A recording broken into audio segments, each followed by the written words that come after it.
వడ్ల కొనుగోలు కేంద్రాల వద్ద రైతులు తీవ్ర ఇబ్బందులు పడుతున్నారు. మ్యాచర్, లేబర్ కొరత, బస్తాల కొరత, లారీల లేమి పేరుతో నిర్వాహకులు కాలయాపన చేస్తున్నారు. రంగారెడ్డి జిల్లా ఇబ్రహీంపట్నంలోని పలు కొనుగోలు కేంద్రాల్లో ధాన్యపు రాసుల వద్ద రైతులు వారం 10 రోజులుగా పడిగాపులు కాస్తున్నారు. మొదట మ్యాచర్ రాలేదన్న నిర్వాహకులు, ఆ తర్వాత బస్తాలు లేవని ఒకరోజు, లేబర్ లేరని మరో రోజు, లారీలు రావడం లేదని ఇంకో రోజు సాకులు చెప్తున్నారని రైతులు మండిపడుతున్నారు. ఇప్పటికే అకాల వర్షాలతో రైతులు ఎంతో నష్టపోయారని, ఇప్పుడు కొనుగోలు కేంద్రాల్లో మరోసారి ధాన్యం తడిసి ఇంకా నష్టపోతున్నామని రైతులు ఆవేదన చెందుతున్నారు. కొర్రీలు లేకుండా వెంటనే వడ్లను కొనుగోలు చేయాలని రైతులు డిమాండ్ చేస్తున్నారు.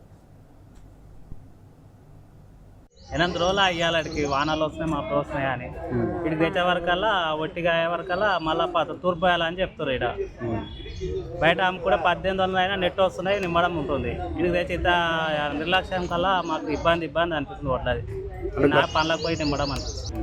కాబట్టి దగ్గర జరిగిన నయమే ఉండే, ఇప్పుడే మరి అధ్మానం అయ్యింది. పోయిన శనివారం నాడు నువ్వు పోసిన ఓర్షేను ఆదివారం నాడు తీసుకొచ్చిన కొంటాము అంటారు. ఎండ పోసినాము, ఎండినప్పుడు మాచరాలు అన్నారు. సోమవారం నాడు మ్యాచర్ వచ్చింది. లేబర్ లేరు అని చెప్పారు. లేబర్ వస్తారు, రేపు వస్తారు అనుకుంటా ఈ రోజు దాకా చేసారు.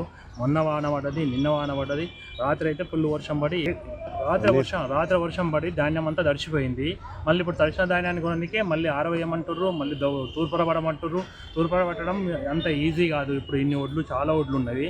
మరి కొనడానికి కొన్ని తేవంగానే తూర్పుర పట్టమని చెప్తే ఆ రోజే పట్టేస్తుంటే మేము ఇప్పటి వరకు ఏమో లేబర్ లేరు అన్నారు. ఈ రోజేమో తూర్పుర పట్టాలని చెప్తున్నారు.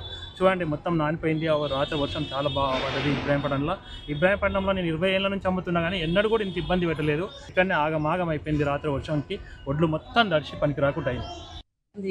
వారం రోజులు అంది అది మామాలో లేరండి.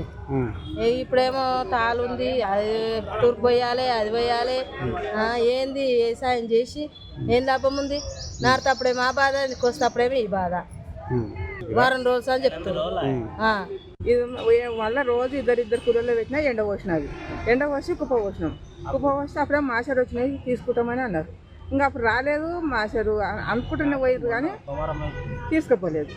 ఇప్పుడు వానలు వస్తున్నాయి, నానిపోతున్నాయి. మళ్ళీ రోజు ఇద్దరం వస్తున్నాము, ఆ పడాలు తీస్తున్నాము, మళ్ళీ ఎలుపుగా అంటున్నాము, మళ్ళీ సాయంత్రం దాకా మళ్ళీ కప్పెట్టిపోతున్నాము. మళ్ళీ రాత్రి పూట అంతా వాన వస్తూనే ఉన్నది.